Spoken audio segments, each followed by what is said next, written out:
Kính chào quý Phật tử hữu duyên. Chào mừng quý vị đến với kênh Tâm Niệm Sống, nơi nuôi dưỡng tâm an, gieo trồng chánh niệm giữa đời sống bộn bề. Kênh là không gian nhẹ nhàng để cùng lắng nghe lời Phật dạy, chiêm nghiệm nhân quả, thực tập tỉnh thức qua từng hơi thở, từng suy nghĩ và từng việc làm hàng ngày. Nguyện đem những giá trị chân thật, giản dị và sâu lắng giúp quý Phật tử tìm về sự bình an nội tâm, sống thiện lành, hiểu mình, hiểu đời và từng bước chuyển hóa khổ đau trên con đường tu học. Kính chúc quý vị thân tâm thường an lạc.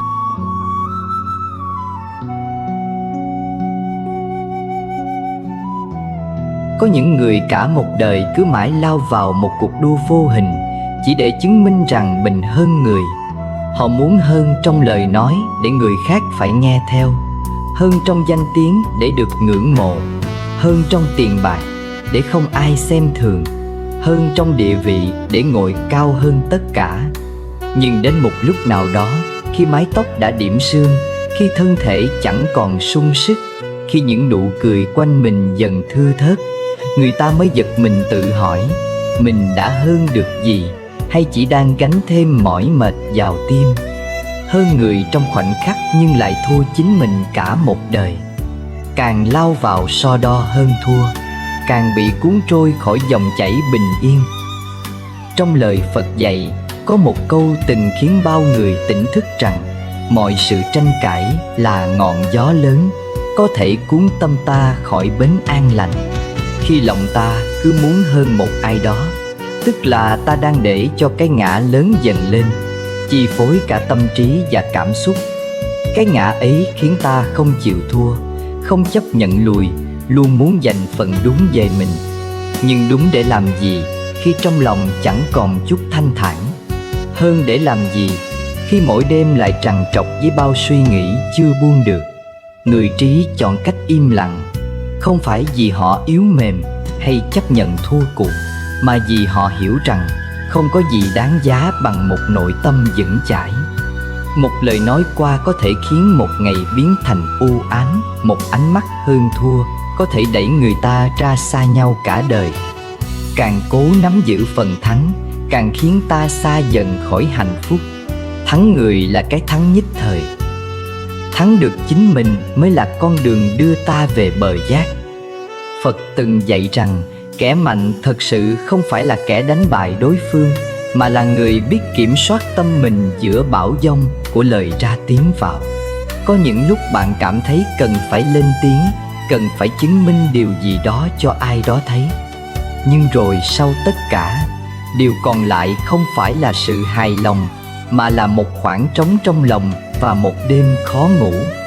Bởi vì khi ta phản ứng theo thói quen cũ, ta đã để tâm mình bị dẫn dắt bởi vô minh. Buông không có nghĩa là thua. Buông là một biểu hiện của trí tuệ, là sự chọn lựa có ý thức khi ta đủ chín chắn để hiểu rằng không phải cuộc chiến nào cũng cần một người chiến thắng, và không phải cuộc đối thoại nào cũng cần một kẻ nói sau cùng. Có khi lặng im lại là âm thanh vững chãi nhất. Có khi một bước lùi lại mở ra cả chân trời rộng lớn cho lòng người được thảnh thơi. Tâm người khi không còn xáo trộn bởi giận hờn và sân si, mới có thể nhìn rõ được đâu là thật, đâu là giả. Giống như một bát nước bị khuấy động sẽ chẳng bao giờ phản chiếu được mặt trăng. Tâm hồn bị khuấy bởi hơn thua ganh đua cũng sẽ không thể phản chiếu ánh sáng của trí tuệ và từ bi. Chỉ khi tâm như hồ thu, tĩnh lặng và an yên, ta mới có thể cảm nhận được ánh trăng hiền soi rọi vào từng ngóc ngách sâu thẳm của đời mình. Và cũng chỉ khi ấy, ta mới hiểu rằng sống trong đời không cần phải hơn người, chỉ cần hơn chính mình của ngày hôm qua là đủ. Trong đời, có những người tưởng đã chạm được tới đỉnh cao, thắng trong mọi cuộc tranh luận, dẫn đầu trong mọi cuộc thi, luôn chứng tỏ bản thân đúng, bản thân giỏi, bản thân không bao giờ chịu thua thiệt ai. Nhưng rồi một ngày, khi đêm xuống, khi những tiếng vỗ tay lặng đi, họ lại một mình đối diện với sự trống rỗng trong lòng.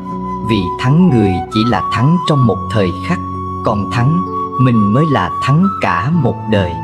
Người trí là người không đứng giữa cơn gió hơn thua. Họ không cần hét lên cho ai nghe mình đúng. Họ không cần cãi vã để giành lấy phần phải.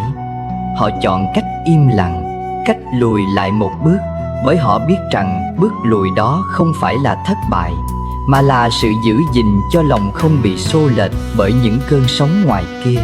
Ngày ấy, tôi từng gặp một cụ già bên bờ sông. Cụ ngồi lặng lẽ dưới bóng cây, ánh mắt hướng về xa xăm. Không giận, không vui, chỉ có sự an yên thấm đẫm từ gương mặt nhăn nheo mà hiền hậu. Tôi tò mò hỏi cụ đã sống thế nào mà có được sự bình thản ấy. Cụ mỉm cười chậm rãi, như thể từng lời cụ sắp nói ra đều đã được chắt lọc kỹ càng từ một đời người từng trải. Cụ nói, hồi trẻ ta cũng từng hơn thua dữ lắm. Chỉ cần ai chê một câu là sôi máu, ai vượt mặt là tức giận. Ta luôn muốn phải thắng trong từng lời nói, từng cuộc đời. Nhưng rồi có một lần ta thắng một cuộc cãi vã. Đêm đó ta không ngủ được, lòng không yên, mắt trằn trọc. Ta hỏi mình, tại sao thắng rồi mà lại không vui? Và ta hiểu ra, vì ta đã thua một thứ quý hơn cả lý lẽ. Đó là sự bình an. Câu nói của cụ như một cơn gió mát thổi vào lòng tôi lúc ấy. Tôi chợt nhận ra, hóa ra trên đời này có một loại chiến thắng không cần ồn ào mà vẫn khiến người ta hạnh phúc. Đó là thắng chính mình, là khi ta không còn bị kéo vào vòng xoáy của hơn thua, không để những lời phán xét ngoài kia làm lệch khỏi con đường mình đang đi. Có ai từng sau một cuộc cãi vã mà lòng nhẹ nhõm chưa? Hay chỉ thấy mệt, thấy buồn, thấy trống vắng như vừa đánh mất điều gì đó mình không gọi tên được. Có những cuộc tranh luận ta tưởng là cần thiết, nhưng khi thắng rồi mới thấy điều mình mất nhiều hơn điều mình được. Mất một tình bạn, mất một sự tôn trọng, mất luôn cả một đêm ngon giấc. Tôi nhớ có một người bạn từng kể, ngày nhỏ cậu luôn phải cố gắng đứng nhất lớp vì cha cậu từng nói một câu: nhất mới đáng tự hào, nhì thì chẳng ai nhớ. Lúc ấy cậu không hiểu vì sao mình cứ phải gồng lên, cứ phải nỗ lực để vượt mặt người khác, để có được một chữ nhất mà không ai giành lại được. Rồi đến một ngày, trong lễ tổng kết cuối cấp, cậu đứng trên sân khấu nhận giấy khen, nhìn xuống dưới. Bạn bè cười nói, cha mẹ vỗ tay, mọi người nhìn cậu bằng ánh mắt ngưỡng mộ. Nhưng trong lòng cậu lại rỗng tuếch. Sau hôm đó, cậu bị trầm cảm suốt nhiều tháng trời. Cậu nói, cậu thấy mình như chiếc bóng của một hình ảnh mà người khác muốn cậu trở thành, còn bản thân thì không còn biết mình là ai. Thắng người nhưng thua mình là như thế. Có một câu trong kinh Phật dạy rằng, tâm an thì mọi việc đều an, nhưng muốn tâm an thì phải buông. Buông cái đúng để giữ gìn một tình thân, buông cái lý để giữ lấy sự yên bình, buông cái tôi để giữ lại chính mình. Người ta hay sợ bị thua, sợ bị hiểu lầm, sợ người khác nghĩ sai về mình. Nhưng điều thật sự nên sợ không phải là những điều đó, mà là khi chính mình không còn nhận ra bản thân giữa muôn vàn tiếng ồn của tranh giành. Sự hơn thua làm mờ đi ánh sáng bên trong ta. Càng tranh cãi, càng sân si, càng muốn chứng tỏ thì lòng càng rối ren, như mặt nước nổi sóng, không còn soi được bóng trăng. Con người biết lặng yên thì tâm như mặt hồ thu. Dù ai ném đá cũng chỉ gợn lên vài vòng tròn rồi lặn lại, trong trẻo như chưa từng bị khuấy động. Tôi từng chứng kiến một đôi vợ chồng già, họ sống chung đã hơn 50 năm. Một ngày tôi hỏi cụ bà rằng, bí quyết nào khiến hai người có thể bên nhau lâu đến vậy? Bà cười hiền nói, không có bí quyết gì lớn lao, chỉ là mỗi lần có chuyện, một người chọn im lặng, còn người kia chọn nhường. Tôi hỏi tiếp, vậy chẳng phải sẽ có người thiệt thòi sao? Bà gật đầu, có chứ, nhưng thiệt thòi trong một lúc để có được bình yên dài lâu thì có gì phải tiếc. Tôi đã lặng người. Câu trả lời của bà khiến tôi hiểu rằng, người càng sống thấu đáo càng không đặt nặng việc ai đúng ai sai. Bởi đúng cũng không nuôi được tâm lành, mà sai cũng không hủy được một trái tim biết bao dung. Khi ta biết dừng lại là lúc ta thắng được sự hấp tấp của chính mình. Khi ta không cần nói thêm một lời nào nữa là lúc ta thắng được cái tôi muốn được công nhận. Và khi ta chọn buông là lúc ta đã bước ra khỏi chiếc lồng vô hình của hơn thua, bước về phía ánh sáng của sự tĩnh lặng. Đời người rồi sẽ đi qua những tháng năm ồn ào, những mùa bão giông của lý lẽ, của những lần không chịu nhường ai. Nhưng đến cuối cùng, thứ còn lại không phải là ai đúng hơn, ai giỏi hơn, mà là ai an hơn. Trong mỗi chúng ta đều có một căn phòng yên tĩnh trong tim, nhưng căn phòng ấy chỉ mở ra khi ta đủ dũng cảm khép lại những cánh cửa tranh luận. Thôi kể lễ thiệt hơn và bắt đầu thắp lên ngọn đèn chánh niệm. Khi ấy ta sẽ thấy sự im lặng không còn là sự bất lực, mà là một loại sức mạnh ẩn sâu. Im lặng không phải là thua, mà là đang giữ cho lòng không bị xé nát bởi những lời chưa kịp suy nghĩ. Nhưng không phải là hèn, mà là đang giữ cho mối quan hệ một con đường quay lại. Tha thứ không phải vì người kia xứng đáng, mà vì ta xứng đáng có được sự thanh thản trong lòng. Và nếu một ngày bạn thấy trong tim mình có chút lay động khi nghe những lời này, xin đừng vội lướt qua. Hãy để nó ở lại một chút, như làn hương dịu nhẹ thoảng qua khu vườn đầy gió. Hãy để một giây phút nào đó bạn quay về bên trong mình, nơi không ai tranh với ai, nơi không có hơn, không có thua, chỉ có một trái tim đang học cách dịu dàng với chính nó. Vì thật ra cuộc đời này không cần bạn phải giỏi hơn ai, chỉ cần bạn bình an hơn ngày hôm qua là đủ. Buồn không phải là mất, mà là đang dọn dẹp tâm hồn để có chỗ đón bình yên vào trú ngụ. Và thắng không phải là lời tung hô, mà là cảm giác nhẹ nhõm khi nằm xuống giường mỗi tối, nhắm mắt lại và không còn gì để bận tâm, để dằn vặt, để tiếc nuối. Bởi bạn đã chọn đúng, không hơn thua mà là buông. Và buông mới thật sự là thắng được chính mình. Có một lần tôi ngồi dưới tán cây sứ già trong một ngôi chùa cổ, nơi thời gian như ngừng lại, nơi tiếng chuông chùa vang lên giữa thinh lặng, khiến lòng người dường như nhẹ hẳn đi. Một cụ già dáng người gầy nhỏ, tóc bạc như sương, tay cầm chổi quét sân chùa từng chút một, từ tốn và chậm rãi. Lá rụng lại rơi, gió thổi lại thổi, nhưng cụ không phàn nàn, cũng không tỏ vẻ bực dọc. Lặng lẽ dọn sạch từng chiếc lá, như thể đang dọn dẹp chính lòng mình. Tôi hỏi cụ, tại sao mỗi sáng đều cầm cùi quét mà không thấy phiền? Cụ cười, nụ cười hiền như ánh nắng sớm, rồi đáp, vì sân sạch thì tâm cũng sạch. Quét sân chứ thực ra là đang quét phiền não trong lòng. Lúc đó tôi chưa hiểu hết, chỉ thấy đó là một câu nói đẹp. Mãi sau này, khi đi qua những đoạn đời đầy hơn thua, mỏi mệt, tôi mới hiểu rằng người biết buông không phải là người bỏ cuộc, mà là người đã thấu suốt điều gì đáng giữ và điều gì nên rời đi. Buông không phải là yếu đuối, là thua thiệt, là cam chịu phần thiệt về mình, mà là một loại trí huệ, là sự mạnh mẽ hiếm ai có được. Giống như người đang vác trên vai một bao tải nặng. Khi buông xuống không phải vì không gánh nổi, mà là vì nhận ra gánh nặng ấy không cần thiết cho hành trình phía trước. Có người sẽ nói, nhưng buông thì thiệt thân, nhìn hoài cũng bị xem thường. Nhưng tôi muốn hỏi lại, giữ lấy rồi thì được gì? Thêm một cuộc cãi vã, một đêm trằn trọc, một lần trái tim lại bị xé toạc bởi những điều không xứng đáng. Vậy thì giữ làm gì? Có người từng giận đến run người chỉ vì bị người khác nói xấu, giận tới mức không ăn được, không ngủ được, đầu óc chỉ nghĩ đến cách đáp trả. Nhưng rồi sau một tuần, người kia đã quên, còn mình thì vẫn đang đau. Có người vì một lời nói vô tình mà ôm trong lòng bao năm tháng, để rồi lúc gặp lại chẳng còn đủ gần gũi như xưa. Chúng ta thường nghĩ rằng giữ lấy sự tức giận là cách để tự vệ, nhưng thật ra chính nó lại đang gặm nhấm mình từng ngày. Giống như ly nước trong bị ai đó thả vào một nhúng muối. Nếu chiếc ly ấy nhỏ, nước sẽ mặn và khó uống.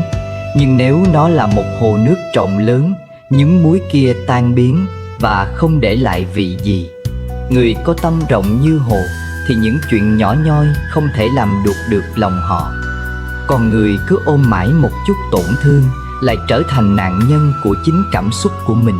Một vị thiền sư từng kể rằng buông là khi con bị xúc phạm mà không để trong lòng, là khi con bị hiểu lầm mà vẫn giữ được bình tĩnh, là khi con đủ tỉnh táo để hiểu rằng phản ứng theo thói quen chỉ khiến sự việc trở nên tồi tệ hơn.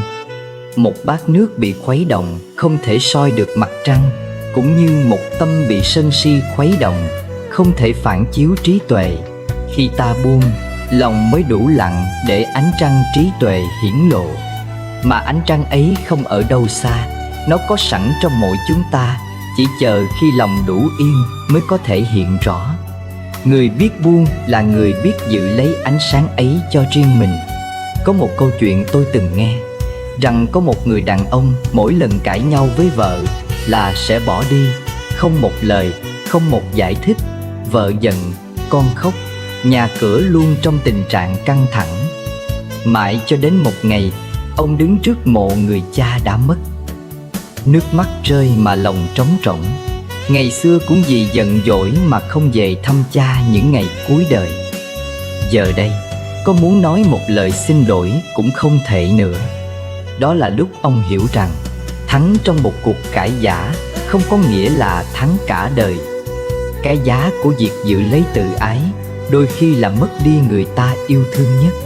Và thế là ông học cách buông sự tự ái, buông cái tôi muốn đúng, muốn hơn, để giữ lấy điều quý giá hơn là sự gắn kết.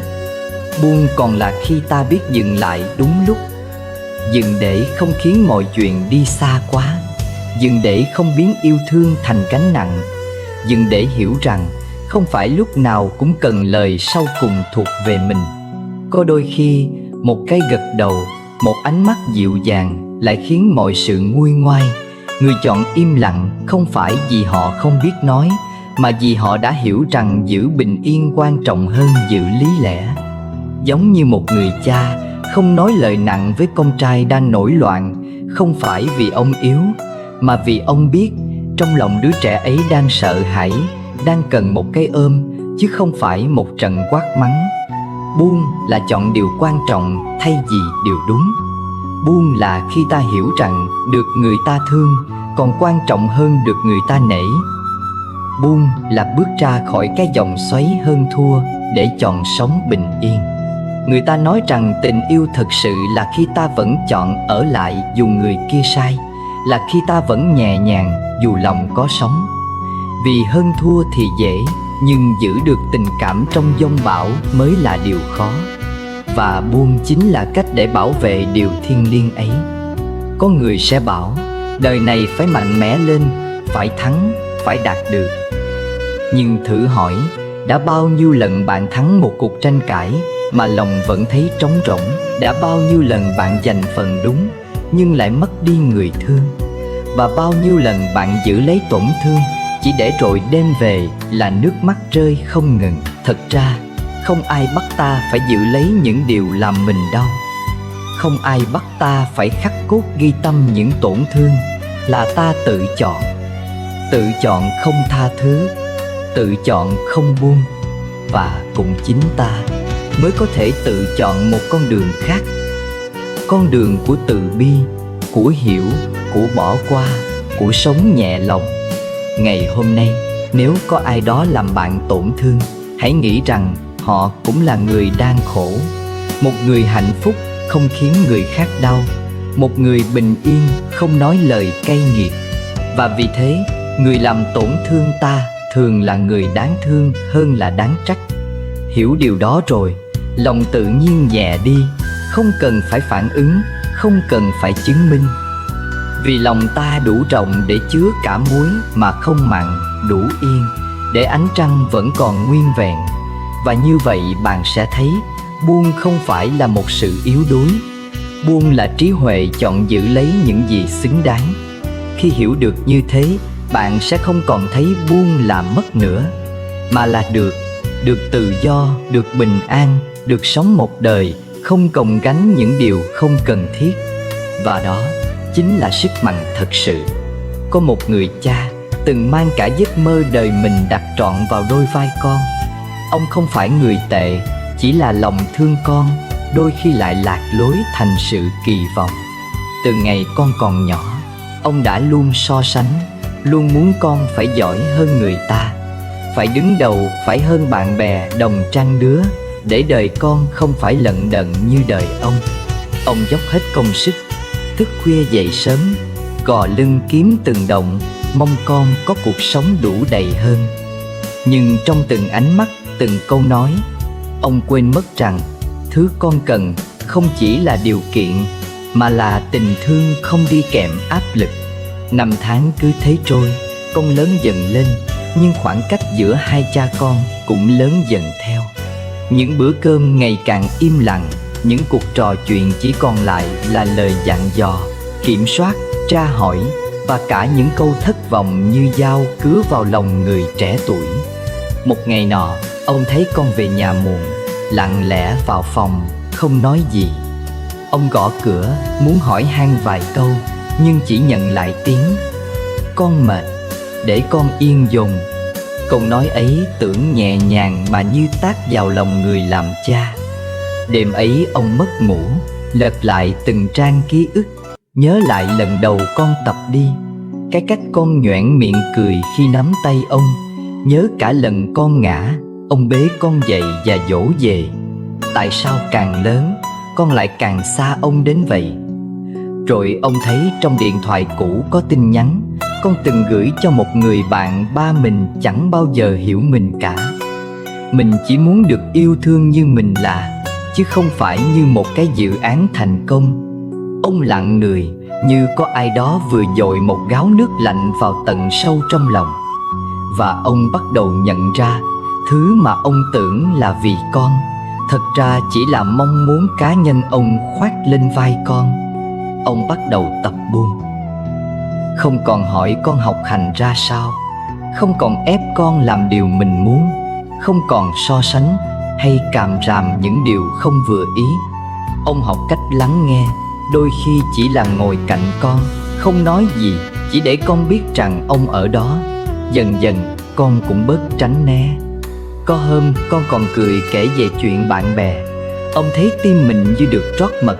Một mối quan hệ tưởng đã đóng băng bỗng ấm lại, chỉ nhờ ông buông kỳ vọng, buông sĩ diện làm cha, để giữ lại tình cha con đang rạn nứt. Buông không làm ông yếu đi, mà giúp ông mạnh mẽ hơn. Vì cuối cùng ông hiểu ra, thắng trong vai trò người cha không bằng giữ được trái tim người con. Cũng có một người phụ nữ từng yêu chồng bằng cả tuổi trẻ, cả những hy sinh thầm lặng không tên. Chị tin vào cái gọi là nhân quả, rằng mình sống tử tế thì cuộc đời sẽ hồi đáp bằng tình thương. Nhưng cuộc đời đôi khi không đi theo đường thẳng. Chồng chị có người khác, không phải vì chị không đủ tốt, mà vì lòng người đã thay đổi. Những vắng mặt ban đầu chỉ là vài lần trễ giờ, sau thành những đêm không về. Những cái ôm dần vơi, những cuộc trò chuyện trở nên hờ hững. Chị đau, nhưng vẫn cố giữ gia đình.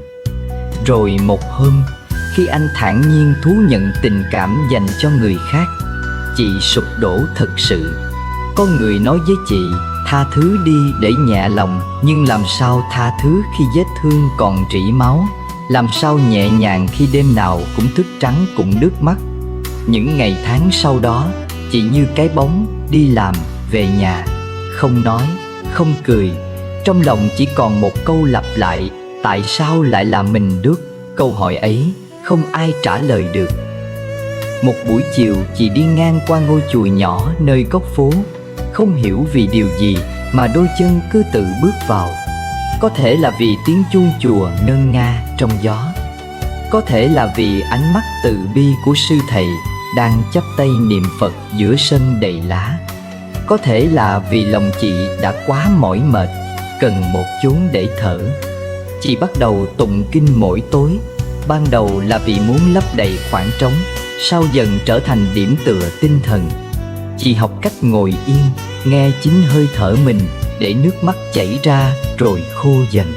Trong tĩnh lặng, chị bắt đầu nhìn lại nỗi đau như một phần quá khứ. Không oán hận, không níu kéo.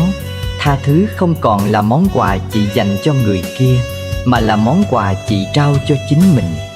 Vì chị xứng đáng được tự do, không phải giam mình mãi trong hận thù. Và chị buông những câu hỏi không lời đáp, buông hình bóng của một người từng thương nhưng không còn xứng đáng. Buông cả giấc mộng gia đình từng xây dựng bằng niềm tin, giờ đã vụn vặt. Tháng ngày trôi, gương mặt chị thay đổi. Không phải nhờ mỹ phẩm hay giấc ngủ ngon, mà nhờ lòng nhẹ hơn mỗi ngày. Những người xung quanh bắt đầu nói chị dịu lại, ánh mắt sáng hơn, giọng nói cũng nhẹ như gió lướt qua lá cây. Chị biết mình đã thoát khỏi căn phòng giam giữ của chính tâm hận. Buông không phải vì yếu đuối, mà là vì quá mạnh mẽ để không cho phép mình đau thêm nữa. Vẻ đẹp của chị không nằm ở son phấn, mà ở tâm đã lắng, lòng đã yên, gương mặt tự khởi sắc khi bên trong không còn khổ đau. Và có một người con từng nghĩ mình đang giúp mẹ bằng cách nói thật nhiều lý lẽ. Cậu đã học nhiều, đọc nhiều, hiểu biết rộng, nên khi thấy mẹ thắp hương mỗi sáng, cúng nước mỗi chiều hay lẩm bẩm niệm Phật, cậu biểu môi bảo đó là mê tín. Mẹ chỉ cười không nói gì. Cậu nghĩ mẹ cổ hủ, cần thay đổi. Cậu không biết rằng những việc mẹ làm không phải vì mê tín, mà là vì lòng mẹ cần một nơi để nương tựa. Một hôm, trong bữa cơm, mẹ nhìn cậu và nói: con có biết vì sao mẹ buồn không? Không phải vì con giỏi quá, mà vì con không còn nhìn mẹ bằng ánh mắt thương yêu nữa. Câu nói ấy như mũi kim đâm vào nơi sâu nhất của lòng cậu. Suốt đêm, cậu không ngủ được. Cậu nghĩ về những lần mẹ nấu món cậu thích, về những lần mẹ thức đợi khi cậu đi làm về trễ, những lần mẹ lặng lẽ gom đồ giặt, những buổi sáng mẹ đặt tay lên trán cậu để xem còn sốt không. Và rồi cậu thấy mình sai. Không phải vì lý lẽ của cậu không đúng, mà vì lòng cậu đã đặt cái tôi quá cao, mà quên mất tình thương vốn luôn phải đi trước hiểu biết. Từ hôm đó, cậu không tranh luận nữa. Thấy mẹ thắp nhang, cậu im lặng đứng bên. Nghe mẹ tụng kinh, cậu rót cho mẹ ly nước. Không còn những lời khoa trương hay tranh biện, chỉ còn lại ánh mắt dịu lại, cử chỉ chậm hơn và lòng nhẹ hơn. Cậu học được rằng đôi khi buông không phải là từ bỏ lý trí, mà là để cho trái tim được sống đúng với tình thương vốn có. Và cậu cũng thấy, khi mình biết buông cái tôi, tình mẹ con dường như chảy lại, như con suối nhỏ len qua những hòn đá tưởng chừng không thể dịch chuyển. Những câu chuyện của họ, ba con người rất bình thường, nhưng mỗi người đã chọn cách buông trong thời khắc ngỡ như phải cố giữ. Và khi họ buông, thứ ở lại không phải là mất mát, mà là một loại an yên sâu sắc. Một người giữ lại được con, một người giữ lại được chính mình, và một người giữ lại được tình mẹ. Tất cả chỉ bắt đầu từ một khoảnh khắc lắng lòng, nhận ra mình không thể kiểm soát mọi thứ, không thể ép người khác sống theo ý mình, không thể cứ mãi giữ những điều khiến lòng đau. Họ buông không phải vì thua, mà vì đã thắng được chính mình, thắng cái tôi kiêu ngạo, thắng sự cố chấp bám víu vào điều không còn phù hợp. Và rồi như hoa nở sau mùa đông, gương mặt họ cũng dịu lại, ánh mắt họ cũng ấm hơn, nụ cười họ cũng mang màu của sự thảnh thơi. Nếu bạn từng lạc lối trong hơn thua, từng gồng mình để giữ lấy điều gì đó đang rời xa, xin hãy nhớ rằng đôi khi thứ quý giá nhất bạn có thể làm là buông. Không phải vì bạn thua cuộc, mà vì bạn xứng đáng được sống một đời nhẹ nhàng và bình an. Buông không xóa đi quá khứ, nhưng làm cho hiện tại có thêm không gian để nở hoa. Và trong từng phút giây biết buông ấy, bạn sẽ nhận ra điều tốt đẹp nhất không nằm ở việc ai đúng ai sai, mà là việc bạn còn lại điều gì sau tất cả những hơn thua. Trong cuộc sống hôm nay, người ta thường không buồn vì thiếu thốn, mà buồn vì nhìn thấy người khác có nhiều hơn mình. Không phải cái không có khiến ta khổ, mà là ánh mắt cứ mãi ngước lên cao, so đo, đong đếm, rồi so sánh đời mình với đời người. Người ta bảo thế giới này ngày càng hiện đại, nhưng tâm con người lại ngày càng nặng nề vì những thước đo vô hình. Mạng xã hội ngày càng nhiều, kết nối cũng ngày càng rộng, nhưng lòng người lại ngày càng khép kín. Người ta dễ buồn vì thấy người khác cười, dễ thấy chông chênh khi thấy ai đó bước nhanh hơn mình. Chưa bao giờ căn bệnh âm thầm mang tên so đo dồ lại phổ biến và lan rộng như thời đại này. Có người sáng mở mắt ra đã nhìn xem hôm nay mình có được bao nhiêu lượt thích, ai khen mình, ai thành công hơn mình. Có người tối nằm xuống lại miên man suy nghĩ tại sao mình mãi không bằng bạn bè, không bằng đồng nghiệp, tại sao mình vẫn ở đây trong khi người ta đã ở nơi cao hơn. Nhưng người ta quên mất một điều, đời ai cũng có một hành trình riêng, một tiết tấu riêng. Có người đến sớm, có người đến muộn, nhưng tất cả đều đang bước trên con đường của chính mình. Không ai là bản sao hoàn hảo của ai cả. Có một người thợ mộc già trong làng, mỗi ngày đều dậy từ tờ mờ sáng, một mình đẽo gỗ làm tủ, làm bàn. Ông không giàu, cũng chẳng nổi bật, nhưng trong ngôi làng nhỏ, ai cũng kính trọng. Người ta hỏi ông có thấy mệt không, khi bao năm qua chỉ là một việc lặp đi lặp lại mà không được như những người thành đạt ngoài kia. Ông chỉ cười, đôi mắt hiền như mặt hồ buổi sớm, rồi nói một câu đơn giản: mỗi sáng thức dậy, thấy mình còn đủ sức làm điều mình yêu, đủ tĩnh lặng để không ghen tị với đời là đủ đầy rồi. Người ta nghe xong, không nói thêm lời nào, chỉ cúi đầu cảm phục. Thật ra, không phải vì ta kém mà ta khổ, mà là vì ta cứ nhìn quanh rồi tự làm mình tổn thương. Nhìn người khác thành công, rồi quên mất họ đã từng khổ đau ra sao để có được điều đó. Nhìn người khác hạnh phúc, rồi tự cho rằng mình bất hạnh, nhưng lại chẳng biết người ta đã trải qua bao nước mắt để giữ lấy nụ cười hôm nay. Có người cả đời chỉ sống trong sự hơn thua với người ngoài, đến lúc già mới nhận ra mình chưa từng sống thật với lòng mình. Đức Phật từng dạy, khổ đau không đến từ hoàn cảnh mà đến từ cách ta nhìn hoàn cảnh ấy.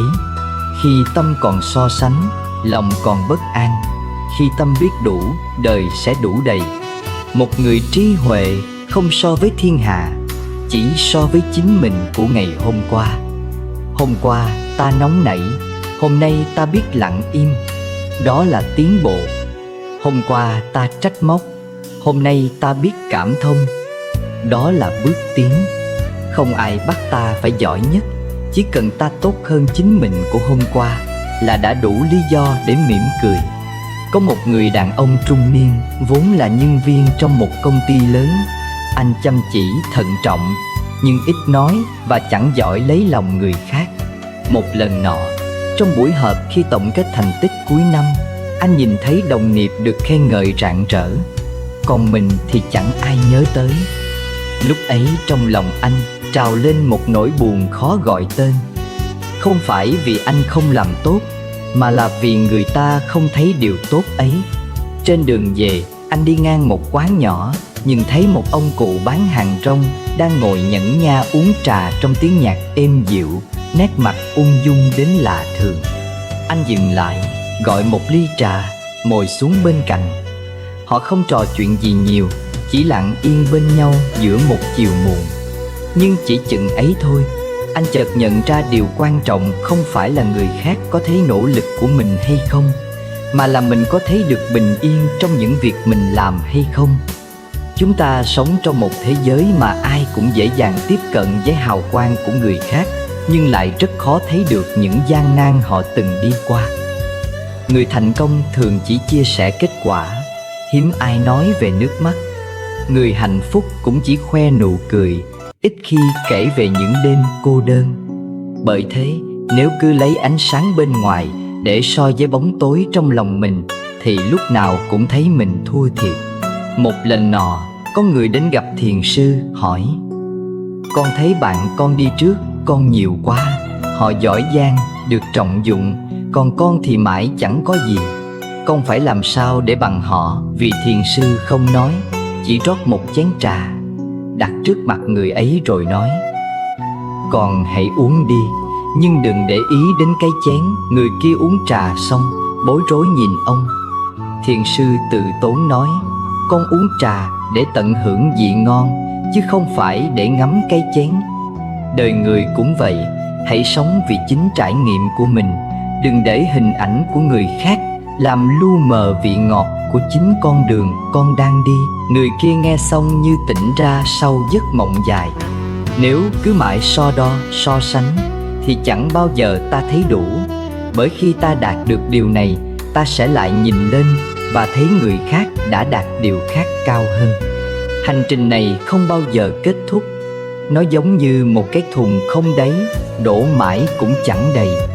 Cái khổ không phải vì thiếu, mà vì lòng không biết dừng. Có người có cả thế giới trong tay mà vẫn bất an, vì tâm họ không biết nghĩ. Có người chỉ có một chén cơm, một gian nhà nhỏ, nhưng lòng họ lại bình yên như ánh sáng ban mai, vì họ biết đủ, biết buông và không màng hơn thua. Người sống an lành không phải là người có nhiều hơn, mà là người ít mong cầu hơn. Không cần phải giống ai, chỉ cần sống đúng với mình. Sáng dậy mỉm cười với đời, tối về không thẹn với lương tâm. Đó là một ngày viên mãn. Đừng chạy theo đám đông, đừng ép mình thành một bản sao của người khác. Hãy sống chậm lại một chút, nghe tiếng lòng nhiều hơn. Nếu hôm nay ta biết trân trọng hiện tại, không so sánh mình với người, thì ngày mai sẽ là một ngày thật khác. Vì cuộc đời không phải là một cuộc đua, mà là một hành trình trở về với chính mình. Mỗi người đều có một con đường, một tiết nhịp. Có người học được cách buông sau một lần thất bại, có người học được cách nhẫn sau một lần tổn thương. Không ai giống ai, không ai cần giống ai. Mỗi bước tiến là một minh chứng cho trưởng thành, mỗi sự chấp nhận là một khởi đầu của bình yên.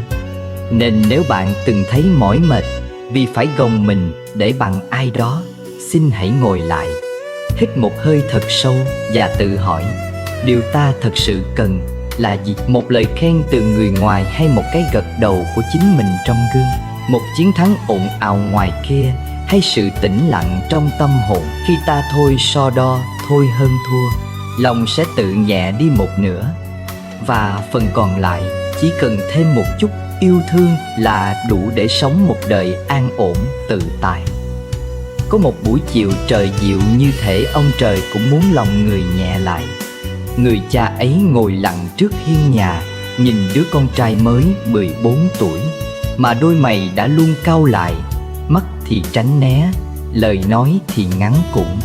Từ bao giờ đứa trẻ ấy không còn líu lo gọi cha mỗi khi đi học về nữa, không còn nhảy chân sáo khoe 1 điểm 10 nữa. Người cha ấy nhớ lại ngày con còn bé, chỉ cần ông giang tay là đứa trẻ ấy chạy tới ôm lấy. Vậy mà bây giờ, chính cái giang tay ấy lại khiến con quay đi. Và ông tự hỏi, có phải tình thương của mình đã đặt sai cách? Người cha ấy từng nghĩ thương con là phải uốn nắn, phải dạy bảo, cho nên người phải không để con thua kém ai. Và rồi ông dạy con bằng cách răn đe, bằng việc so sánh con với bạn bè, bằng ánh mắt nghiêm khắc khi con không đạt thành tích như mong đợi. Ông từng nói, con phải giỏi hơn tụi lớp bên, con không được thua con nhà chú Tư. Ông nghĩ mình đang cho con động lực, nhưng ông không biết từng lời ông nói như mũi kim nhọn, khiến trái tim non nớt của con mình rỉ máu.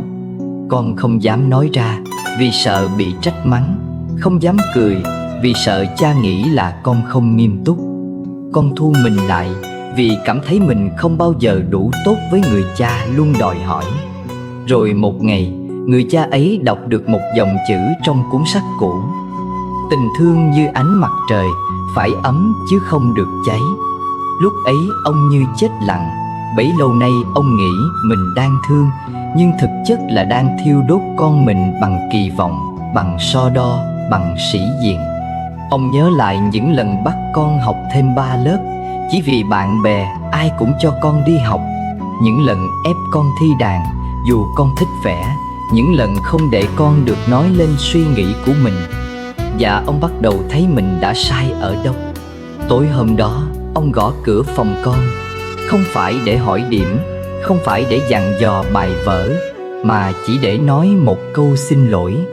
Con trai ông sững sờ, đôi mắt nó nhìn ông đầy ngạc nhiên rồi rưng rưng. Lần đầu tiên sau bao năm, hai cha con ngồi cạnh nhau mà không nói gì về thành tích, không nhắc gì đến người khác, chỉ là những chia sẻ nhẹ nhàng về một bức tranh con đang vẽ, về một bài hát con thích.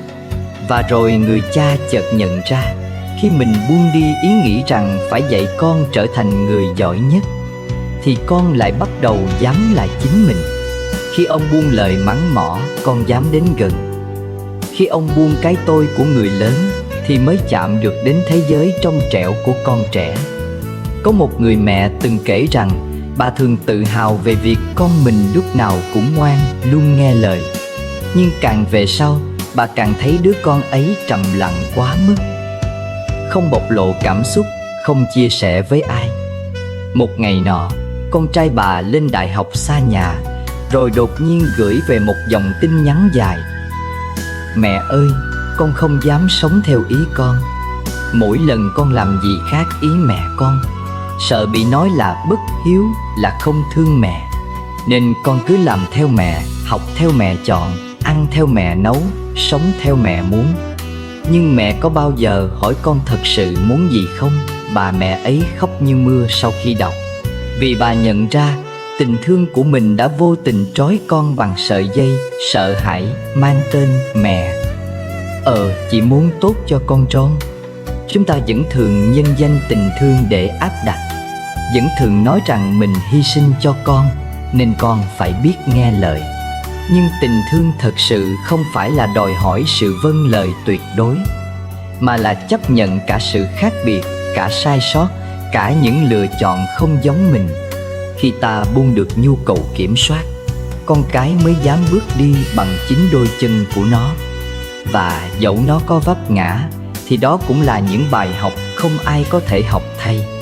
Có một người con trai kể rằng anh từng sống như một cái bóng trong gia đình, nơi mọi thứ đều đã được định sẵn. Tốt nghiệp ngành cha mẹ chọn, yêu người cha mẹ ưng, từ chối đam mê của mình vì không ai ủng hộ. Nhưng rồi đến một ngày, anh không thể chịu nổi. Anh bỏ hết, bắt đầu lại từ đầu ở một vùng đất xa. Gia đình anh giận dữ, trách móc. Nhưng anh nói thà bị ghét vì sống thật, còn hơn được yêu vì sống sai. Và chính sự ra đi của anh đã khiến cha mẹ anh bắt đầu nhìn lại. Họ dần hiểu rằng thương không phải là giữ mà là thả, không phải là ràng buộc bằng kỳ vọng mà là bao dung cả khi con cái đi ngược mong đợi. Một buổi sáng, khi mẹ anh gửi cho anh một bức ảnh chụp chiếc áo thun mà anh để quên 10 năm trước, kèm dòng chữ: "Mẹ giữ vì mong một ngày con quay lại, nhưng giờ mẹ hiểu, con phải đi để được là chính mình." Dòng chữ ấy như một bông hoa nở muộn, nhưng lại là hoa thật lòng. Và anh đã trở về, không phải để nghe lời, mà để ôm lấy mẹ bằng sự tha thứ. Bởi trong trái tim của người con chưa bao giờ hết yêu gia đình. Chỉ là tình thương đôi khi cần khoảng cách để hiểu rõ. Trong gia đình, buông không phải là bỏ mặc, mà là biết lúc nào cần lùi lại, biết khi nào cần lắng nghe hơn là nói. Biết rằng con người ta lớn lên không phải nhờ sự cứng rắn của cha mẹ, mà nhờ sự tin tưởng. Những đứa trẻ được sống trong tình thương không ràng buộc sẽ biết cách tự bảo vệ chính mình. Những đứa trẻ được cha mẹ buông đúng lúc sẽ học cách đứng vững giữa cuộc đời. Một người cha từng nói, ông thương con nên mới nghiêm. Nhưng sau này, chính đứa con lại dạy ông rằng yêu thương không cần nghiêm, chỉ cần thật. Khi con té, Điều con cần không phải là lời trách mắng vì đã nói rồi mà không nghe, mà là một cái ôm và một câu hỏi: có đau không con dồn? Khi con học không giỏi, điều con cần không phải là một bảng so sánh với bạn bè, mà là một lời động viên rằng không sao đâu, mẹ tin con sẽ cố gắng hơn ngày hôm qua. Chúng ta cứ nghĩ con cần nhiều hơn, nhưng thật ra điều con cần nhất chỉ là sự chấp nhận. Một người bạn từng bảo tôi rằng ngày nhỏ mỗi khi bị điểm kém, điều cậu sợ không phải là thầy cô mà là về nhà. Vì nhà không còn là nơi trú ẩn mà là nơi xét xử. Và mỗi lần như thế, cậu lại tự thấy mình vô dụng, tự nhủ sẽ cố gắng hơn. Không phải vì muốn giỏi, mà vì không muốn bị ghét. Thương mà làm con thấy sợ, yêu mà khiến con thấy lạc lõng, thì đó không còn là yêu nữa. Đó là áp lực đội lốt tình thân. Bạn thân mến, mỗi đứa con như một bông hoa nhỏ, có bông cần nhiều nắng, có bông cần nhiều nước. Không thể dùng cùng một cách để chăm tất cả. Buông là khi ta không bắt con phải nở đúng mùa mình muốn, mà tin rằng con sẽ biết khi nào thích hợp. Có khi tình yêu lớn nhất là không can thiệp, là đứng sau con, sẵn sàng đỡ lấy khi con ngã, nhưng không ngăn con bước đi. Là không bắt con sống cho ta tự hào, mà để con sống cho chính mình hạnh phúc. Và đến khi ta buông được mong muốn rằng con phải giống người này người kia, con phải làm rạng danh cha mẹ, thì ta mới có thể thật sự nhìn thấy con là ai. Một tâm hồn đang lớn, một thế giới đang hình thành, không phải để phục vụ ước mơ của ai khác, mà để sống đúng với trái tim mình. Buông không phải là yếu đuối, mà là tin tưởng. Không phải là bỏ cuộc, mà là thấu hiểu. Nếu bạn từng nghĩ thương con là phải giữ thật chặt, thì xin hãy thử một lần nới lỏng. Nếu bạn từng nghĩ con cần nghe lời, thì xin hãy thử một lần lắng nghe con. Vì có thể chính khoảnh khắc bạn buông là lúc con cái dám mở lòng. Và có thể chính sự buông ấy lại là sợi dây bền chặt nhất nối hai trái tim.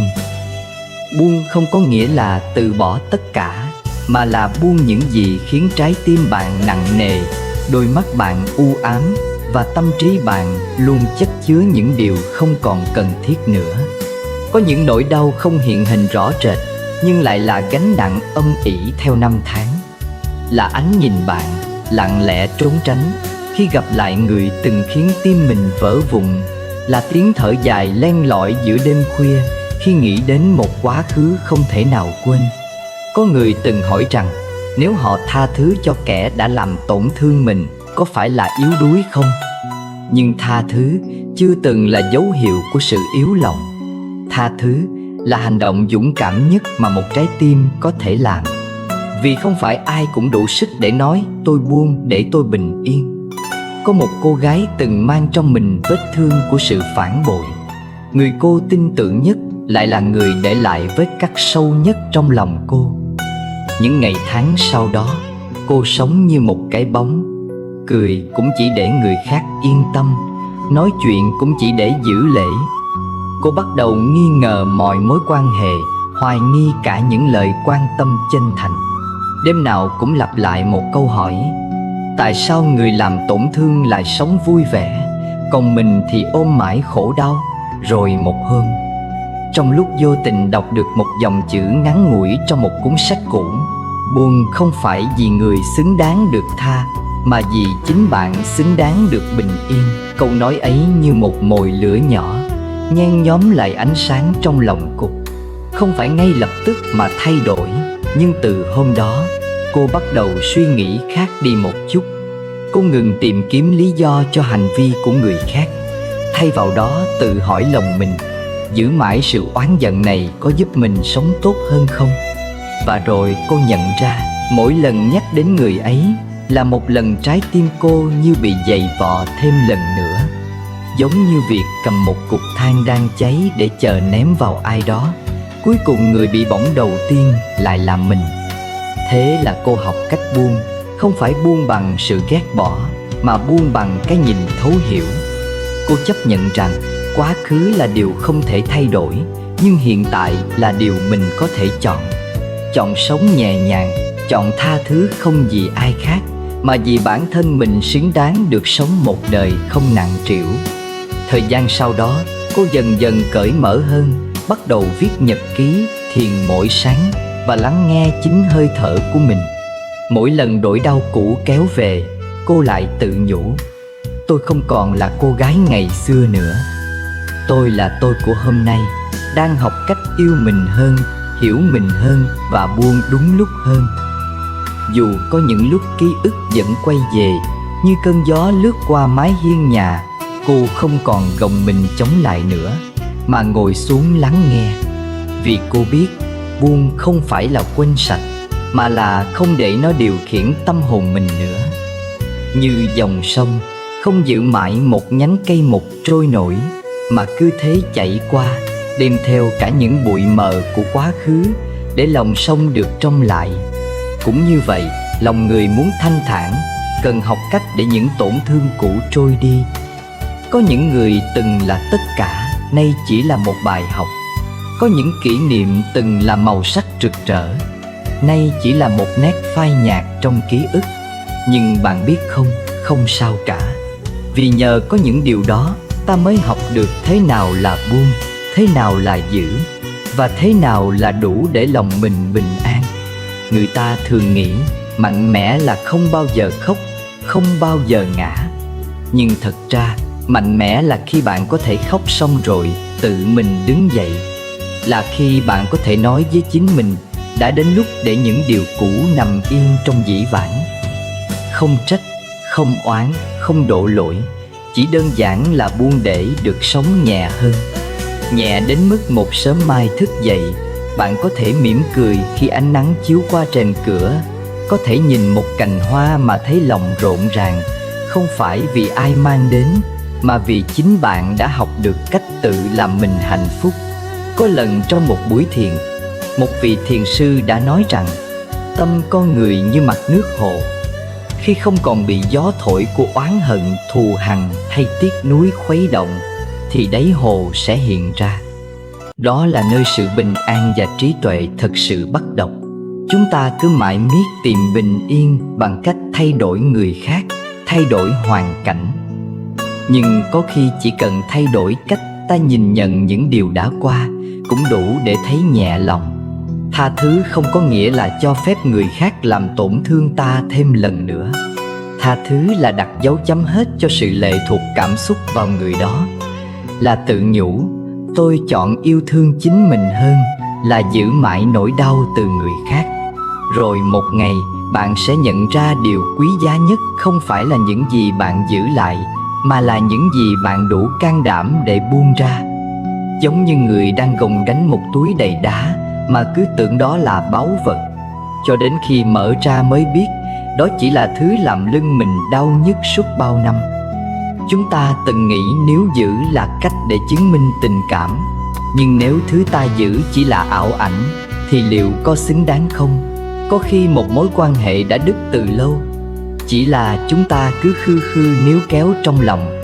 Như cây đã khô, không tưới bao nhiêu cũng không nở hoa. Như người đã trễ hướng, dù ta đứng chờ thế nào cũng không quay lại. Buông không có nghĩa là thua. Buông là thắng chính mình, là chọn một con đường khác không nhiều nước mắt, không nhiều đau lòng. Bạn có thể đã từng yêu ai đó rất sâu đậm, từng tin tưởng ai đó không chút nghi ngờ. Nhưng điều đó không có nghĩa là bạn không thể yêu thương lại chính mình. Cũng như một cánh cửa khép lại không có nghĩa là kết thúc, mà là mở ra cơ hội bước vào một căn phòng khác đầy ánh sáng hơn. Đời người là một hành trình học hỏi liên tục, học cách yêu thương, học cách tổn thương và quan trọng nhất là học cách buông. Có một chàng trai từng ôm trong mình rất nhiều nỗi uất ức. Trong công việc, anh là người chăm chỉ, tận tâm và chưa từng mưu toan điều gì thiệt hơn. Vậy mà rồi có một ngày, một hiểu lầm xảy đến. Anh bị cấp trên khiển trách gay gắt vì một sai sót không phải do anh gây ra. Người đồng nghiệp gây ra chuyện lại im lặng đứng nhìn, còn anh thì chịu tiếng oan. Mọi lời giải thích đều không được lắng nghe. Mọi nỗ lực minh bạch đều bị gạt qua như không. Trong lòng anh dâng lên một ngọn lửa của sự tổn thương, sự bất công, khiến trái tim người trẻ ấy muốn buông bỏ tất cả, muốn rời khỏi nơi ấy để phản kháng, để chứng minh rằng mình không hèn yếu, để cho người ta thấy mất anh là một thiệt thòi. Nhưng giữa khoảnh khắc trực trào ấy, có một câu nói vang lên trong đầu anh, nhẹ thôi nhưng đủ khiến anh dừng lại. Câu ấy là: giả giữ lấy cái đúng, có khi chỉ là giữ lấy cái tôi, còn buông cái đúng, đôi khi mới giữ được đạo lý. Anh chậm rãi ngồi xuống, lấy lại hơi thở và bắt đầu tự hỏi, liệu sự phản kháng bây giờ có giúp anh hạnh phúc không? Liệu rời đi trong giận dữ có khiến mọi chuyện tốt hơn không? Và rồi anh chọn ở lại, không phải vì anh yếu đuối hay nhu nhược, mà bởi vì anh muốn thử một cách sống khác. Anh không tranh cãi, không đổ lỗi, cũng không tìm cách gỡ oan. Anh chỉ lặng lẽ tiếp tục làm việc, vẫn chăm chỉ, vẫn tận tụy như trước. Nhưng bên trong anh có một điều đã đổi khác. Anh buông xuống nhu cầu phải được công nhận, buông cả mong cầu được hiểu đúng. Anh chỉ giữ lại một điều: sống cho tử tế và ngay thẳng với lòng mình. Thời gian qua đi, không ai nghĩ chàng trai ấy sẽ trở thành người quan trọng trong mắt cả cấp trên lẫn đồng nghiệp. Chính sự điềm đạm, sự kiên định và bình thản của anh đã khiến người ta nhìn lại. Họ dần nhận ra sự việc năm xưa vốn không phải lỗi của anh. Không cần đến một lời phân bua, người khác bắt đầu tôn trọng anh vì phong thái ung dung giữa sóng gió. Anh không cần đúng nữa, bởi lẽ anh đã giữ được điều quý giá hơn cả: sự tĩnh lặng bên trong và một đạo lý sống mà ít người có được. Cái đúng có thể thắng trong một cuộc tranh cãi, nhưng đạo lý lại thắng cả một đời người. Câu chuyện thứ hai lại là một thương nhân từng có cơ hội đổi đời. Một thương vụ lớn đến với anh như một món quà bất ngờ. Số tiền được hứa hẹn đủ để anh và cả gia đình sống sung túc đến cuối đời. Chỉ cần anh ký tên vào hợp đồng, mọi thứ sẽ nằm trong tầm tay. Nhưng rồi anh phát hiện đối tác kia không minh bạch. Trong những giấy tờ có những điều khoản mập mờ, những dấu hiệu của sự gian dối và toan tính. Người bạn làm ăn cũ khuyên anh cứ ký, vì ai cũng làm thế cả, vì trong thương trường làm gì có chỗ cho đạo đức. Nhưng anh vẫn ngồi lặng im, không nói lời nào. Anh đứng dậy, rời khỏi phòng họp trong ánh mắt ngỡ ngàng của bao người. Anh đã buông bỏ một cơ hội mà bao người mơ ước. Nhưng điều anh giữ lại không phải là một bản hợp đồng, mà là nhân cách. Nhiều năm sau, người đàn ông ấy vẫn không trở nên giàu có như bao doanh nhân khác. Nhưng lạ thay, ai đã từng làm việc với anh đều nể trọng anh sâu sắc. Trong những lần giao dịch, người ta tin lời anh như một lời bảo chứng. Không cần luật sư, không cần cam kết dài dòng, chỉ cần cái bắt tay và ánh mắt kiên định của anh là đủ. Anh buông đi cái hào nhoáng, giả tạo để giữ lấy một điều không ai có thể mua được: sự tín nhiệm từ trái tim người khác. Trong cuộc sống, có những người chọn buông cái đúng để giữ lại đạo lý. Bởi họ hiểu không phải cái gì đúng cũng nên giữ, không phải sự thật nào cũng cần phân trần. Có khi việc im lặng không phải vì yếu đuối, mà là vì mạnh mẽ hơn người. Có khi sự ra đi không phải vì muốn rời bỏ, mà là vì muốn giữ lại phần trong sạch còn sót lại. Không phải ai cũng đủ dũng khí để từ chối một lợi ích lớn, càng không phải ai cũng đủ bản lĩnh để im lặng khi bị hiểu lầm. Nhưng chính những người làm được điều đó mới là người có nội lực sâu dày. Họ không tìm cách thắng người khác bằng lý lẽ, mà chọn thắng chính mình bằng sự điềm tĩnh. Một người bạn từng nói, đạo lý sống không phải thứ mà ta dùng để đi rao giảng cho người khác, mà là thứ mà mỗi ngày ta soi lại trong gương để tự hỏi: hôm nay mình đã sống đúng với lòng chưa?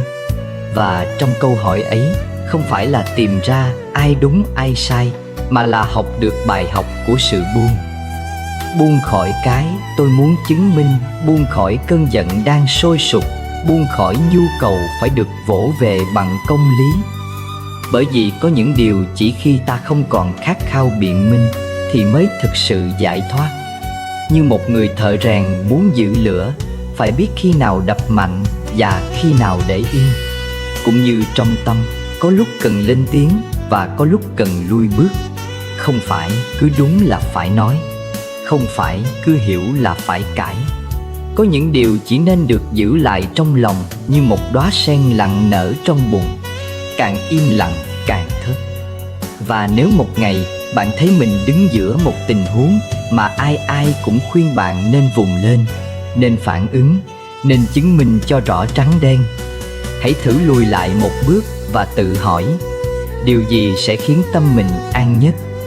Đúng hay sai, đôi khi chỉ là khái niệm đổi thay trong mắt người đời, nhưng đạo lý thì không đổi. Nó nằm trong cách ta chọn sống, chọn cư xử và chọn giữ lấy phẩm hạnh của mình trong những lúc dễ buông bỏ nhất. Chọn buông đúng lúc, không làm ta mất đi gì cả.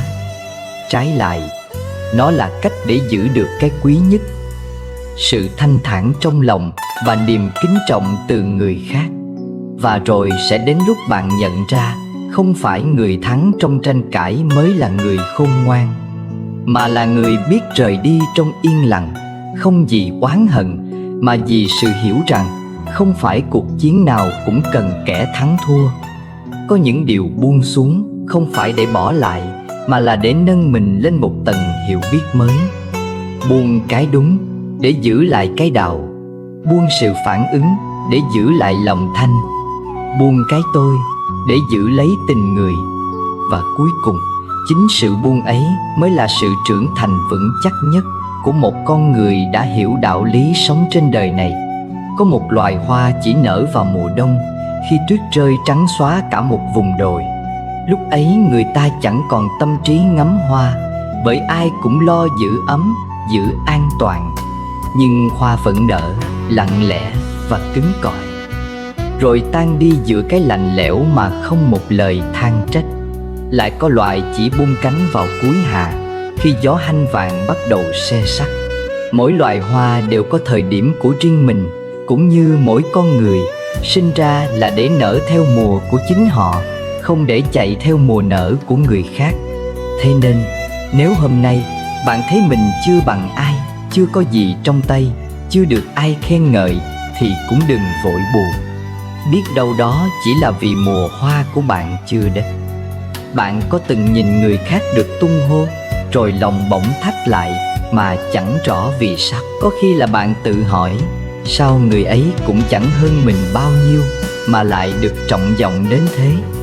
Lúc ấy nếu không cẩn thận, bạn sẽ bắt đầu rơi vào cái bẫy của so sánh. Rồi từ so sánh dẫn đến ganh đua, rồi từ ganh đua dẫn đến bất an, rồi từ bất an dẫn đến tổn thương chính mình. Trong khi sự thật rất giản đơn, họ đang nở hoa vào đúng mùa của họ, còn bạn có thể vẫn đang tích dưỡng bên trong để buông cánh vào thời khắc đẹp nhất đời mình. Có một người đàn ông nọ làm nghề sửa xe đạp ở đầu một con hẻm nhỏ. Mỗi ngày ông mở tiệm từ sớm, tay đầy dầu mỡ, nhưng gương mặt luôn sạch sẽ và ánh mắt thì luôn hiền.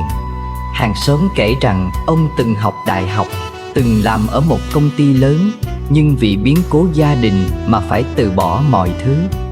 Người ta tiếc cho ông, thậm chí có người khinh khi, nhưng ông chẳng bận tâm, chỉ cười, chỉ sống, chỉ làm công việc của mình một cách tử tế.